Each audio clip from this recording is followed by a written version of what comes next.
அருளே அமுதே அகமே சுகமே அருளே அமுதே அகமே சுகமே தெருளே தெளிவே சிவமே ரமணா தெருளே தெளிவே சிவமே ரமணா அருளே அமுதே அகமே சுகமே ஆதார சிவத்தனுபூதி உனக்கிதா ஸ்வரூபத்தியல் காரணவே ஆதார சிவத்தனுபூதி உனக்கிதா ஸ்வரூபத்தியல் காரணவே வேதாகம ஞான வெண்ணை உணவா ஊதாய் உவந்தனை ஊட்டினனே அருளே அமுதே அகமே சுகமே.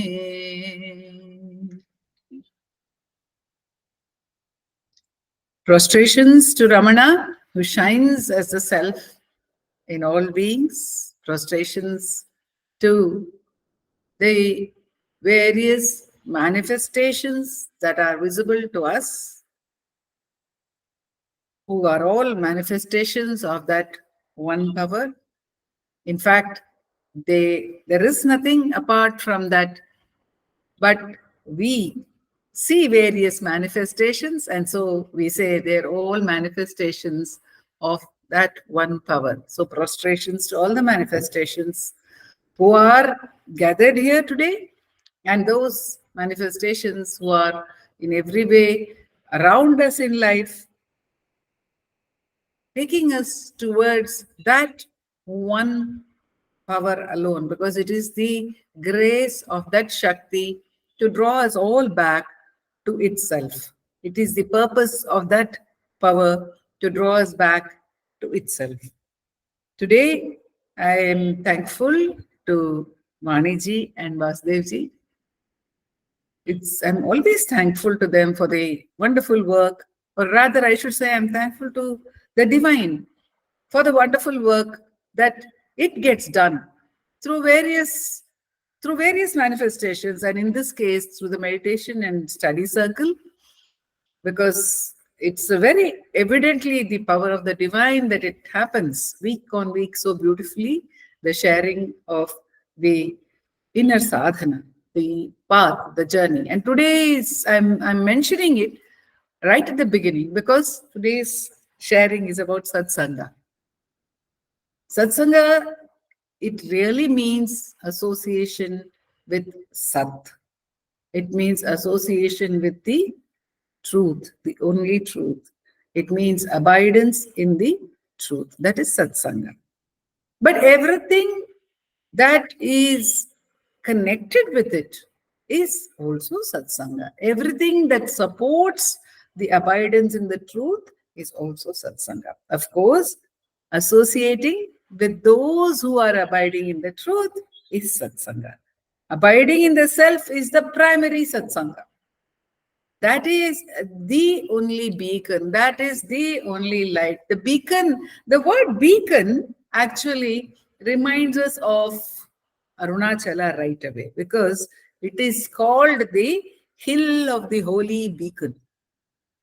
Paul Brunton has referred to it as the Hill of the Holy Beacon because it is famed from those days for the Kartikotsava, when the huge beacon is lit on top of the hill. And that beacon signifies self-knowledge. That beacon signifies self-knowledge for all, because it is an occasion when Parvati Devi got reunited with Shiva at Arunachala. And getting reunited with Shiva at Arunachala, she was granted boons by Shiva. And she said, yes, I should never be separate from you. I should be one with you, even physically. Because though I know that I am one with you, I may err. If I am divided, if I am separate from you, physically, I might commit some error. So this is our, all of us are in this situation which Parvati Devi was in, where we are aware that this is our true nature. There is no one who is not aware of his or her own true nature. Because when we say I, when we say I am, when we experience the fact that I am, automatically we are experiencing our own true nature, because nothing else can say I am. Only the self can declare, or it alone is. So when we say I am, we are already declaring our own true nature.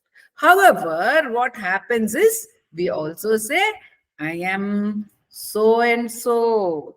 I am a name and form. And I am things that get associated with this name and form. Then what happens? A sense of separation from the self occurs, because when we become identified with the name and form, then we see the entire world. In Ramana Gita, Bhagavan says, once the consciousness from the heart goes to the mind, and from the mind it pervades the entire body, then samsari manujo bhavet, says Bhagavan. Samsari, he becomes a samsari. The human being, thus pervaded by consciousness in his body, looks at the world as apart from himself and becomes a samsari, becomes world oriented, becomes object oriented, and therefore the division happens. So Parvati Devi says, no more do I want any division. Let us be indivisible. And Shiva, who is actually the self, who is the Sat, we are talking about in Sat Sangha. Shiva, the self, is what we are talking about. So he says, yes, so be it. And he gives her half his own body, which means that the self, when we turn to it and we say, I have had enough of separation from you, take me back, let me be one with you. When we yearn for the self, the way Parvati Devi yearned for reunion with Shiva, when we long for it and we put our entire attention lovingly back on the self, it gives us its own nature. It takes us back into itself indivisibly. We become one with it. And this state is described in our scriptures in the Bhagavad Gita as being a sthita prajna. So this is what happens when we get back. So Parvati Devi's legend, that story, epitomizes our journey back to the self. And then what does the Jivan Mukta do? So what does Parvati Devi do? She says, on this day, let a beacon be lit on Arunachala to signify this union, to remind everyone about this union. ಮಲೆಯ ಕೋಡೋಳು ಕೆಳಗೆ ಗುಡಿಯೋಳು ಕೃತಿಕೋತ್ಸವ ಸಂಭ್ರಮ ಪರಮ ಪಾವನ ದರ್ಶನ. Our own Puti Narasimhachar has described, ಬೆಳಗುತ್ತಿದೆ ಕಣ್ಗಳಿಗೆ ಮಂಗಳವಾಗಿ ದಿವ್ಯ ಜ್ಯೋತಿಯು ಪರಮ ಪಾವನ ದರ್ಶನ. So it's a reminder for everyone when we see that beacon. Oh, this is the reminder for us to get reunited with our true nature. So Parvati Devi says, let the beacon be lit. And then she says, let anyone who sees this beacon, let them also get the same experience, the same anubhava, the same state which you have now bestowed upon me, O Lord. So she makes a prayer. So we find that what is the life of Bhagavan Ramana? His life is one of absolute natural compassion. That natural compassion which bestows on everyone the same state which he is in. So Muruganar Swami says that Bhagavan is like a tree which gives shade by nature, not by choice. It will give shade to anyone who comes. So it is a natural compassion. So the Parvati Devi, in this instance, the Jivan Mukta says this is to be bestowed to one and all. That is the prayer which she makes because she has nothing else further to ask for herself. She is already united. And so she says, let anyone who sees this beacon be bestowed with the same state as I have been bestowed. And let anyone who even sees the beacon from afar or who is not able to see the beacon, does not matter. Who remembers the beacon and lights even a lamp in his or her own home, let them also be blessed with this state. And even if they cannot light a lamp, wherever they are, if they think of this holy beacon, let them be liberated. That is Parvati Devi's prayer. That is the beacon. And that beacon is lit, of course, on Arunachala once in a year. But that beacon, being the beacon of self-knowledge and being the promise of Arunachala, because what is Arunachala's promise? Arunachala's promise is to give his own state to those who think of him. Bhagavan says in Aksharamana Malai, அருணாச்சலமென அகமே நினைப்பவர் அகத்தை வேறறுப்பாய் Arunachala. Those of, if to anyone who thinks of you in their heart, as the self, what do? You destroy their ego. You uproot their ego. And that means you give your own true state. This is the promise of Arunachala. In Guhai Namah Shivaya sings, Jnana Tapodanarai Vavendra Aழைக்கும் Malai Annamalai. He says, Arunachala, it actually welcomes and it calls to itself, come to me. If you're interested in self-knowledge, come. So this is the promise of Arunachala. So how does this beacon show itself, reveal itself?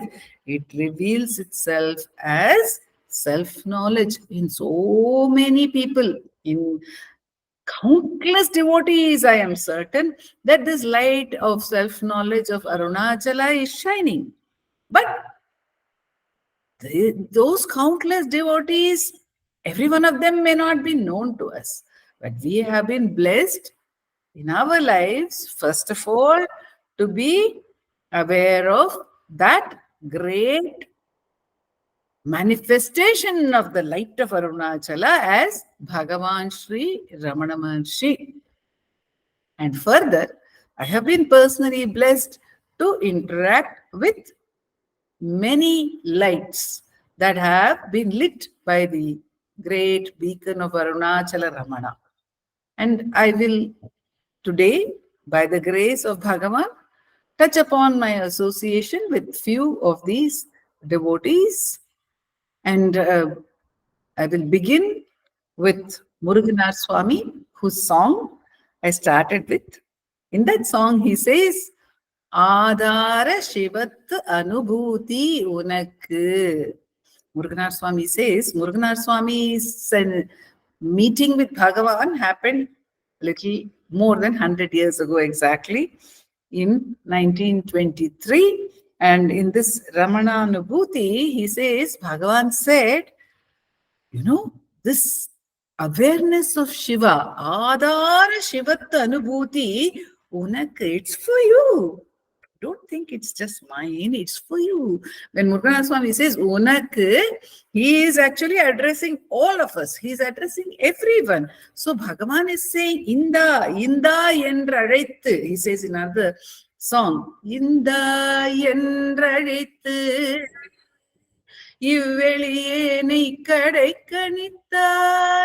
So you said, Inda, here. Unakku, Ida. In this song, he says, Ida. Unakku Adara Shivatta Anubhuti, Unakku Ida. Have it. Swarupatiyal Khan. Just see, look at the naturalness of the self. It is so natural. It is your own nature. Just look at it. See, it's here, right here. Look at it. So he says that. And what does he do? He gives to us the essence of all the scriptures, says Muruganatha Swami. Vedagama Jnana Vennai. It is the butter. It's the Kaivalya Navanita. It is the butter of the Veda and the Agama. Bhagavan has churned the Vedas, the Agamas. Otherwise, there is one of the favorite stories we keep talking about. If one had to study all the Vedas and get to the self, Bhagavan has given a story of Ramana Maharshi, who had a life of several yugas. And he decided to study the Vedas, and he studied and studied and studied. His life was coming to an end. And he prayed to God, I need one more equal lifespan. And then it went on. He asked for one more, and then one more, and then he was going to ask for a fourth such lifespan, which is consisting of several yugas, several million years. He's studying the Vedas, and he's not even finished studying one Veda when the divine blessed him with a dream. In that dream, he dreamt of 4 huge mountains of sugar and one very monstrously huge ant which kept coming and taking sugar from one of the mountains and taking it away to its own home. This was the dream. And having, of course, studied the Vedas for such a long time, he understood the import of the dream. And he understood that here was an ant which was merely transporting what was in the Vedas to its home, meaning to say, whatever we read, all the information that we seek in this world, even scriptural information, if we just simply put it into our mind, put it into our head, it's like transporting it from one place to another place. It's not of much use. If the ant had at least tasted a little bit of the sugar, it would have been worthwhile, isn't it? This is what the Ramana Maharshi understood. So Bhagavan says that if we are again in Ramana Gita, Muni, Ganapati Muni asks, can I get emancipation by scriptural study alone? Not by scriptural study. You have to abide in the self. You have to experience it. You have to have sadhana and you have to have upasana. You have to have nearness to the self, says Bhagavan. So, what has Bhagavan done for us? He, out of his great compassion, he knows the worth of all the Vedas and the Agamas, and he knows that it's impossible for us to keep studying all this and get the essence. So, Muruganatha Swami says he churned the Vedas and the Agamas and he took out the butter, the essence of the Vedas and the Agamas. He took out the essence. And what does he do with that? Does he leave it on a plate for us to eat? Not even so, says Muruganatha Swami. He actually calls us and feeds us by tuttu. The mother feeds a young infant, putting the food, saying, ah, and putting the food into the mouth of the child, ensuring that the child eats. And even sometimes the child does not know it's hungry, maybe crying, but not knowing it's hungry. So the mother will tell a story, she will show. In those days, everything was interesting to children. Now the mobile phone is given to the child. When the mother wants to feed the child, then the child becomes unaware of himself or herself and will open the mouth periodically to eat the food. Basic concern of the mother is that the child should eat well, the stomach should be full. In fact, Bhagavan says even a younger infant, a baby in arms is fed by the mother unknowingly, or even a slightly more grown-up infant may be fed by the mother unknown to the child when the child is asleep. So that is how the mother feeds the child. Uttinane. So we are fed by Bhagavan continuously. He is our mother. The Sadguru is our mother always, because Bhagavan has said in Aksharamanamale again, Indridum annayir peridarul purivoy. You are one who gives greater love than a mother. And of course, a mother's love is very great. So, when I begin my journey of devotees of Bhagavan, I will start with my own mother and my father, who were both devoted to Bhagavan even before I was born. Because I am talking about being fed by a mother. So, my mind goes to my own mother, who gave me the Satsanga of Bhagavan. Before I was born, both of them gave me the Satsanga of Bhagavan. By being with Bhagavan, by understanding the goal of life, by understanding the purpose of life, which is self-abidance. And when I was born, my mother, in my cradle, around my cradle, she put pictures of Bhagavan Ramana, and they were also devotees of Sri Ramakrishna. So there were pictures of Sri Ramakrishna and Sharda Devi as well. And these pictures were there by my side, near the cradle, looking at me, taking care of me. So that was the first satsanga which my mother provided us with, for me, and then later for my sister, younger sister, Ambika. And when we grew up a bit, then we had pictures by our bedside of Bhagavan, so that when we woke up first thing in the morning, we could look at him. And we went to sleep at night, we could look at him and go to sleep. And she would tell us stories, not only of Bhagavan, but other stories also from Ramayana and general spiritual stories, wherein she told us that God is your best friend.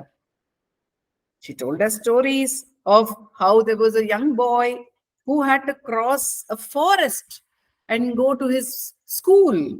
Young boy he did not have a father, and his mother had to go to work. So she told him, "You go, when you cross the forest, don't feel afraid. You call your elder brother Gopala, Gopalanna. He is there in the forest and he plays the flute. You can call him, call Gopalanna anytime." And how this Gopalanna would come and play with this boy and take him to and fro from his school. So we had all these as satsanga with us, where we knew that Bhagavan was our Gopalanna. We could call him anytime we were in difficulty, if we were afraid in the night, we could call him, or anywhere else we could call to him. So they brought us up in this way. And my mother would constantly tell me that, she would later tell, of course, as I said, my sister also, she would tell us, self-knowledge is the purpose of life. You must give yourself to the pursuit of self-knowledge. You must do everything else as well. You must study, and you will sing, and you will learn shlokas. And so self-knowledge was there. And by Bhagavan's grace, we could attend the Delhi Ramana Kendra satsangs, which were weekly. And we would hear talks of Professor Swaminathan and another devotee called Subhaya. And we would, in our own way, grasp whatever it was. Unknowingly, we could grasp the teachings of Bhagavan or get a little fragrance of it when we were young. And so we began to have this love for self-knowledge and self-inquiry as the path of Bhagavan. And as I said, we learned music. We learned to sing about Bhagavan. We learned to chant verses composed by Bhagavan and on him by Ganapati Muni. We had the great blessing of being able to go, though at that time it seemed to be very infrequent, but still we could go once a year to Tiruvannamalai. During our summer vacation, we would spend 3 or 4 days there, and that increased a bit later. So when we went there, Sri V. Ganeshan, who was an important part of the management, was running the ashram those days, along with his father, the president of Ramanashram, Sri T. and Venkatraman. He introduced us to Muruganar Swami and Vishwanatha Swami, who were staying in the ashram. Muruganar Swami was there at Sri Ramanashram, and Vishwanatha Swami was also there at Ramanashram. Muruganar Swami, we went and we sang some songs in Sanskrit because Tamil was not easy for us growing up at Delhi as we were. And then he very sweetly asked my mother whether we could sing some Tamil songs as well. And at my father's insistence, she taught us Tamil songs, which we sang. So the greatness of Muruganar Swami was in a way evident to us. And we were also blessed with an elder cousin who was ever soaked in the self. And he also pointed out to us that the company of Muruganar Swami and Vishwanatha Swami and other such great sages, because Bhagavan says in one of his works, he says, Satsanga can give us very easily what we otherwise will find it difficult to get.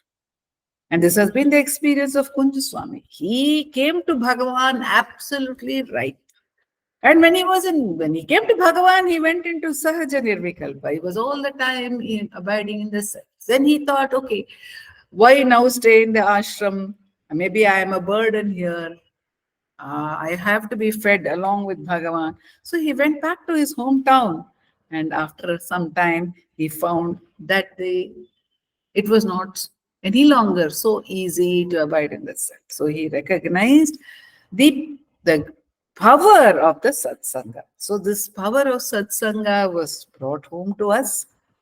And a point came when I became earnest about my sadhana, and somehow the question came up about a living guru. So does one need a guru who is present in the body? Is one who is present in the body alone a living guru? Now this question was asked of Bhagavan. Somebody came and asked him about Sri Krishna, and Bhagavan said, Sri Krishna is living today as well. And if you go to somebody else and you say that person is in the body, that person will also drop the body sometime. So they will be no different. When you go to the Sadguru, you must understand that the Sadguru is not the body. They may communicate the truth to us while in the bodily sojourn, or like Bhagavan does to countless people even now, directly from the heart. However, the question did come up in my mind and it was troubling me. So my mother said, when we go for our vacation, let us put the question to Muruganar Swami. This was in the year 1973. And we went there, and after singing some songs, and when we sang some songs, especially there is this song of Muruganar which is called Tirumantiram. The mantra, he has talked about the mantra Namo Ramanaya. Namo Ramanaya ve Jnanamum Kalsiyum Namo Ramanaya Ve Namare Mandiram. It goes like that. And when we would sing these songs and this Namo Ramanaya Ve, tears would start streaming from Muruganar's eyes. And his body would start melting, literally melting. And we have heard in Tamil an expression about devotion, nek kuruhi, which means the bones will melt. We could almost see that even though we were children, and probably we did not understand the import of that at the time, but we could see it happening. So he was in that ecstatic state. And after a few moments, my mother said, our child, Sharda, she wants to ask you a question. Then he said, yes, yes, let her ask. So I asked him, with all the audacity and the impudence of a child, perhaps, I said, I have decided to take Bhagavan as my Sadguru and practice self-inquiry. Is it enough? And Muruganar Swami went red in the face. I asked him, I spoke in English. He went red in the face and he told me, enough, enough, cent% enough, more than cent% enough. And then he said, Nee, Bhagavan Mela, Muru Nambika Veche, Paninde. Put your full faith in Bhagavan and keep practicing. Paninde. Keep practicing. Bhagavan tells us in his Appalam song, Santatam Salipara Santoshamaagave Appalamittu Paaru. Tanmaya Appalamittu Paaru. Santatam. This is the Upadesha which Bhagavan has given to many of his senior devotees. Constantly, continuously, keep practicing, keep at it, keep at it, keep at it. Even when he told Humphreys, give 15 minutes a day to it, and then the undercurrent will continue, he told Humphreys. But that 15 minutes, give it daily. So that is the Santatam. If you can give only 15 minutes a day, all right, give 15 minutes every day to it. But have the discipline of being associated directly with the self, trying to be associated directly with the self. This was the blessing which I got from Muruganar Swami.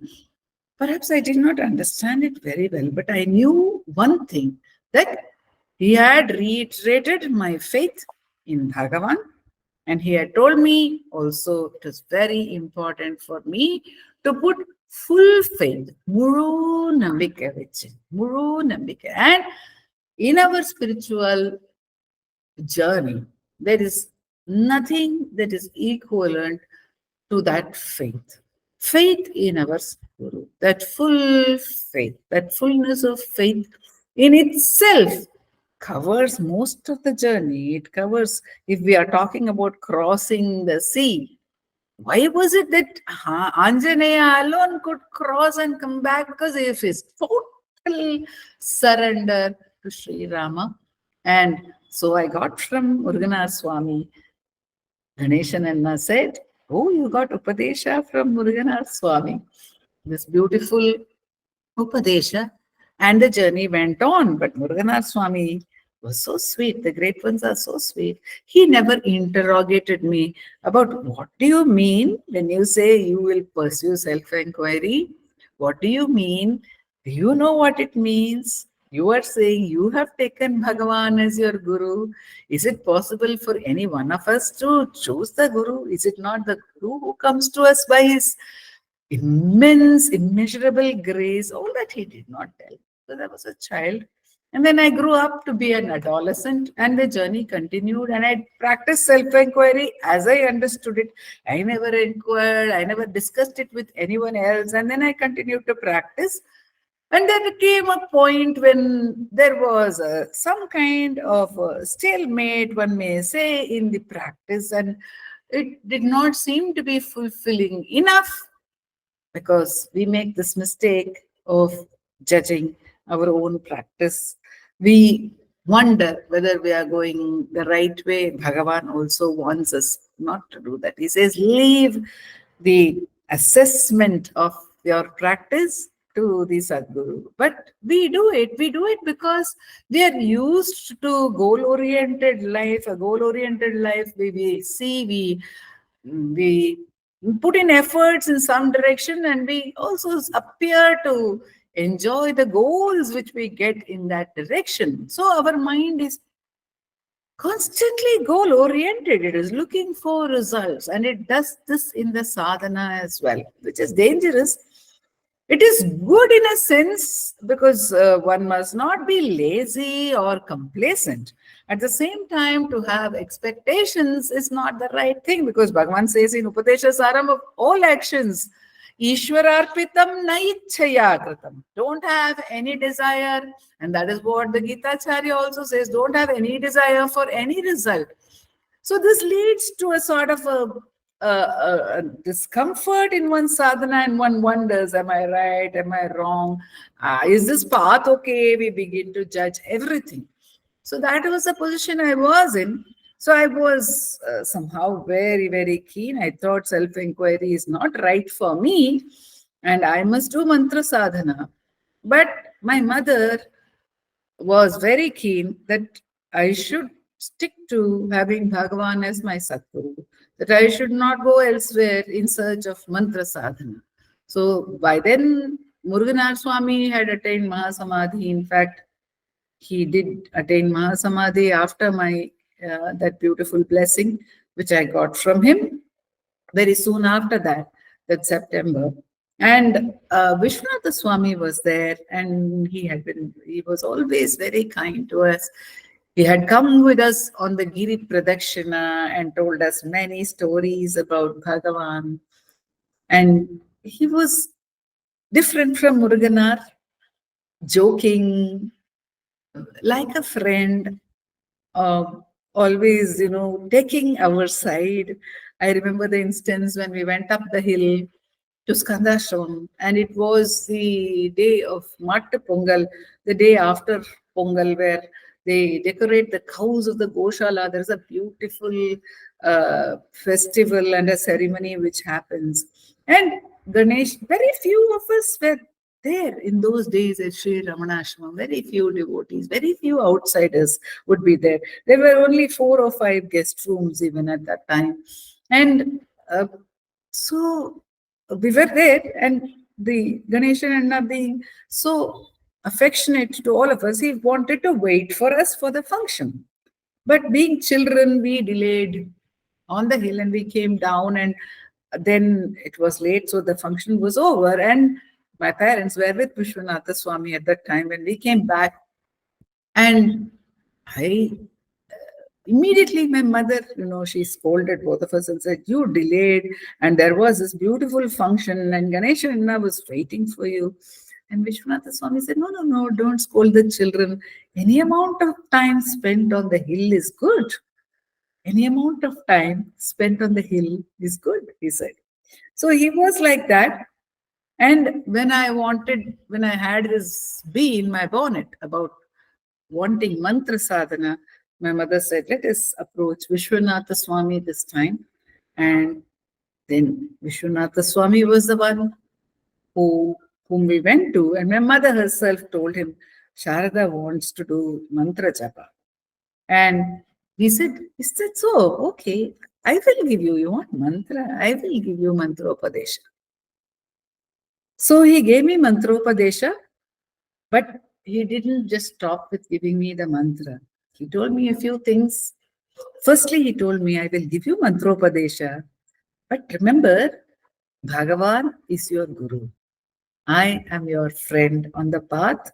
Anything that disturbs you, anything you want to share about the spiritual journey, feel free to share it with me. If you're having any ups and downs, treat me as a friend on the path. And then he gave me the mantra. He, in fact, gave me a few mantras, 4 or 5 mantras, but he told me one mantra will choose you, it will stay with you. But to begin with, also, among these, whichever you seem to like, you start doing, and then you will get one will appeal to you more. That one you do. Give all your spare time to that mantra sadhana. Keep on doing it all the time. Keep on doing it. And how should you do it? Bhagavan has revealed to us a heart center. It is a little to the right of the center of our chest, and it is a little to the right. You practice the mantra, you watch the mantra rising from that source. You watch the mantra subsiding in that source. Now, this source, Shardamma, this source is now what I am telling you is not an experiential center for you. It will be a concept. You do not know this heart center as an experience, but it doesn't matter. Use it as a strength, use it as the concept that is with you. Use it as your sadhana Kshetra, sadhana center. There are many centers I learned later for upasana, for practice. And this is the center that is blessed by Bhagavan by his own experience. So Vishwanatha Swami revealed the beauty, the magnificence of the heart center to me. And he also revealed to me what what Muruganar Swami had told me earlier, but the import of which I had probably not understood till then. Panninde which he said, Vishwanatha Swami told me, give all your spare time to meditation. Do it when you are in the toilet, it does not matter. Do it when you have your bath. Do it when you comb your hair. Do it at all times when you are not occupied with something that is your duty. That's because he had said, give your spare time to meditation. What did I do? Because of the power of the great ones, the beacon of the Satsanga, it actually started happening. For a few months after that, the mantra would be continuous of its own accord. It would go on, and I began to think that I need not study, I need not do anything else. After all, my mother has told me that self-knowledge is the only purpose of life. So why should I worry about anything else? So thinking, I wrote to Vishwanatha Swami asking him the same question. And I had also said some first term examination is due, but why should I study it, or why should I continue my BA degree? I had just joined the first year degree at that time. And he promptly wrote back to me saying, I hope this is in time for you to study for your examination. And Bhagavan believes that whatever duty you have been assigned at that time in your life, by him only, by that supreme power which has planned everything for every one of us, that duty, performing that duty with your full attention is tapasya. So give yourself to your student life as a tapasya. Give your full attention to it. But I told you, give all your spare time to sadhana. So give all your spare time to sadhana. Really speaking, when we try to do this, we will find that there is so much of spare time available to us, because every moment the mind has about 100 and odd thoughts. Every moment. So fast the mind is running. If we have time for so many thoughts, is that not spare time? And it's not as if we are all the time thinking about the work on hand. If we are thinking about the work on hand alone, then we may forgive ourselves. But we think about so many other things. What is all that time? All that time is spare time. And I, by nature, am a great thinker. I keep thinking all the time. So Vishwanatha Swami, when he told me, give all your spare time to this, the mantra sadhana, it was so beautiful because I did not have to be thinking about something, and all thinking being an absolute waste. Even about our job most of the time, because many things happen of their own accord. Even in our jobs, even in our tasks on hand, most of the things happen of their own accord. But even if we say we have to think a little bit about what we are doing, certainly we don't have to keep thinking about A and B and C and so many other things. And later, slowly, it began to be revealed to me that, hey, the very fact that a thought arises is only because there is some desire. I think that I'm going to achieve something on account of this thought. But really speaking, there is no joy outside. The joy is only in our own true nature. So the thought is actually tempting us to go away from our own true nature. Nonetheless, even if we have to do something which we believe is our duty, from which Vishwanatha Swami did not want me to move away, because the great ones know that it is not really possible, may not be really possible for us to sit down 24/7 and be abiding in the self. Our mind is used to extroversion, so the conditioning has to go gradually. Again in Aksharamanamale, Bhagavan says, Payya un veedu kaattinai Arunachala, slowly, gradually you reveal to me your entire mansion. So knowing that, he said that, but the spare time available with us is plenty. This is what Vishwanatha Swami revealed to me. And very often I would write to him saying, I have this problem, that problem, I can't focus, I cannot do meditate, and my mind is full of desires, or A or B or C. And very sweetly he would tell me, what is there for the sky? Does the sky have any problem? Does the sky cry for anything? Your nature is like the sky. It is vast. It is not limited. He would repeat this to me.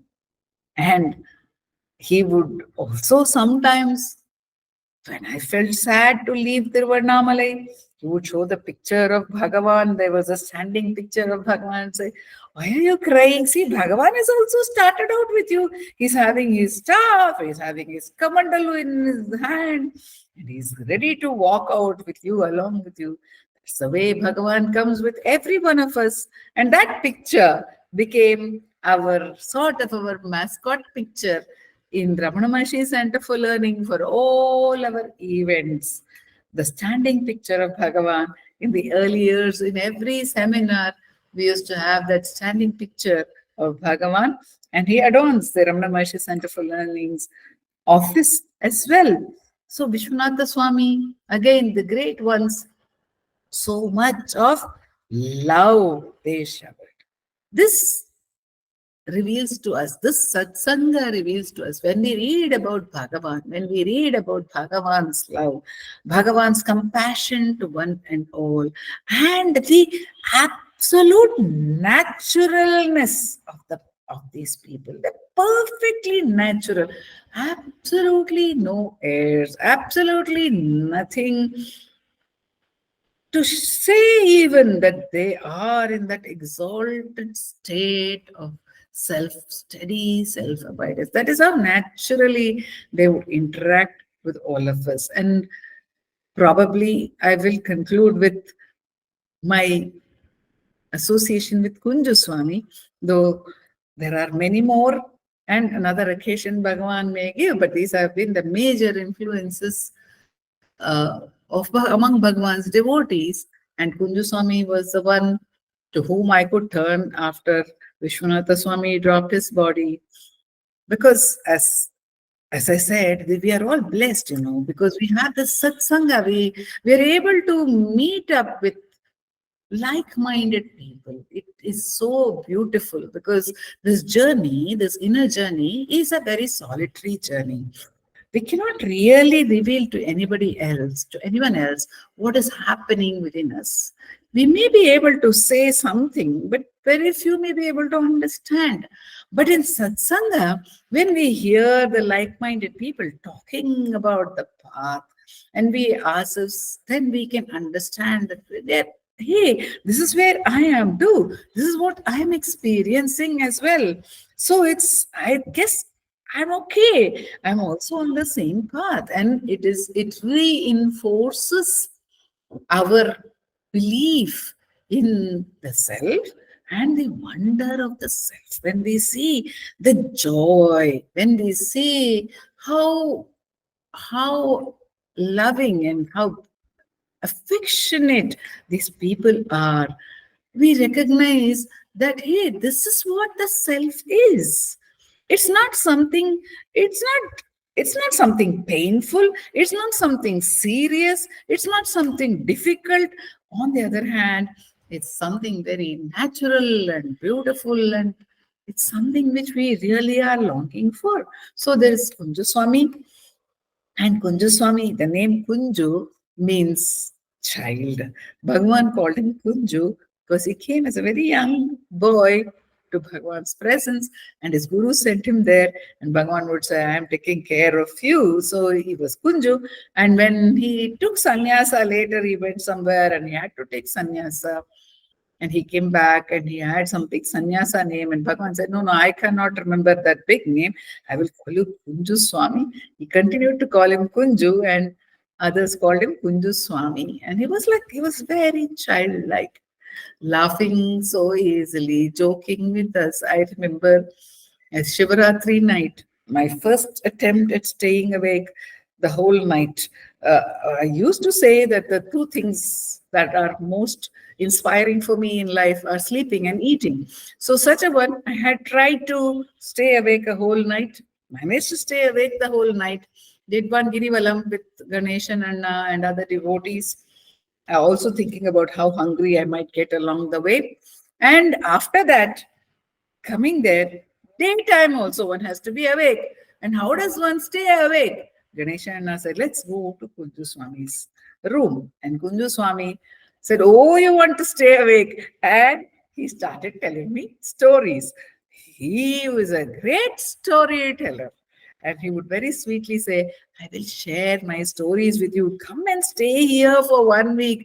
Come and stay here for 1 month. I will share my stories with you because you are going to share those stories with so many people. You're sharing with them with your children in Balakendra. Come and listen to my stories. I never really did stay. I would always run away saying, I have this work or that work. And he would laugh and say, oh, okay, okay, you have the Arunachala Hari, the Arunachala Avasaram. Okay, okay. But then that day, he started telling me stories, and they were very interesting, no doubt. But Tanna, I'm not used to staying awake. And then suddenly I would hear his voice saying, she's dropping to sleep, she's dropping to sleep. And then I would wake up. So he was so affectionate, so very affectionate. And he gave to me the understanding of the glory of Arunachala, again, Satsanga. There was one instance, as I said, we had this Balakendra and we used to do dramas with the Balakendra children and would take them to Tiruvannamalai, and the ashram was so generous. It was possible in those days. There, as I said, few people were there. They could arrange for us to play the dramas over there, not the ashram of today, which is really fighting so much, so many things, including the influx of thousands of devotees coming there. But that is also part of Bhagwan's plan. So we would go there with the Balakendra children and we would do a play or we would do some shooting on Bhagwan's life. And children will be children. Mani Anna said, boys will be boys. Children will be children. They used to play and they used to create noise and all around the guest houses, which were more in number then. And a complaint came that this is disturbing the ashram atmosphere. And I felt very saddened by that complaint. But I did not know what should I do. Should I stop taking these children there? Was I doing something wrong? So I was in confusion. And Ganesh and simply told me he didn't know that I was in this confusion or that I was disturbed, but he told me, let's go to Kunjaswamy. We went to Kunjaswamy. He was sitting outside his room. There were a group of devotees there. And and he welcomed us cheerfully. Come, come, Bhagavan's children, come, he said. And we all went and sat around him. And Ganeshan and I had this way of telling all these people, always, he would not say, tell us about A or B or C. He would say, just say something. Swami Sollunga, say something. And Swami said, you have heard about this country. I have heard, I don't know what is the English word for the diseases which, pass from one person to another. So I said, infectious disease. Okay. Some name is there in English. We all are now very familiar with the contagion of COVID, how it can spread so fast, and we are worried by it, scared by it, etc. About contagious diseases. So Swami said, no, that's a mere physical disease. You know what is here at Arunachala? There is the contagion of jnana. இங்க ஞான அணுக்கள் இருக்கு. There are the atoms of jnana which are pervading everywhere around Arunachala. And there, imagine that power. What is it compared to this physical power? So, he says, you can come here, you can play, you can laugh, you can gossip, you can eat, you can sleep, but the contagion of Arunachala, of jnana, will get hold of you. Being at Arunachala is important. Being in the Satsanga is important. Whether we understand what is spoken or not is immaterial. Because as I started out, when I was a child, I may not have understood the words that were spoken in the satsangs at Ramana Kendra. Neither would have my little sister understood them. She is 4 years younger than me. She was 3, 4. She started coming to satsang when she was 2 years older. But my parents did not think we were too young to go to the satsang. And somewhere along the line, all those words, even what we heard of Professor Swaminathan, the great devotee of Bhagavan, speaking at the Ramana Kendra, the love and affection which he poured on us in those days, how I would treat these devotees. I missed a class in school. I went up to the great devotee and I said, Professor Mama, what is the meaning of this word? Because it's a science word. It's some decantation, sedimentation. What is the meaning? I missed it. Oh, you don't have a dictionary?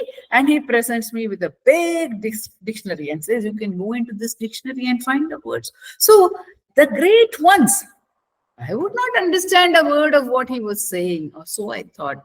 But later, it all comes to us. So that is the power of Satsanga. Just to be able to be there, and how blessed we all are that we are allowed Satsanga, not only with the great ones, and we can continuously have Satsanga, of course, with the self. It is available to us every minute. Once we realize that Satsanga, then everything else gets included. Everything that we do will become Satsanga alone. But until then, every form of Satsanga that we get, let us lap it up. Let us take it as the opportunity given to us by that very self. It allows us to speak about its glory. It allows us to sing or dance or meditate or read about that. And every which way, everything that allows us to turn or supports our turning back to the self is the best form of prayer, is the best form of satsanga. So let us make best use by that very grace of every form of satsanga that is available to us until the beacon of the self shines fully, reveals itself fully within us without a break. Om Namo Bhagavate Sri Ramana.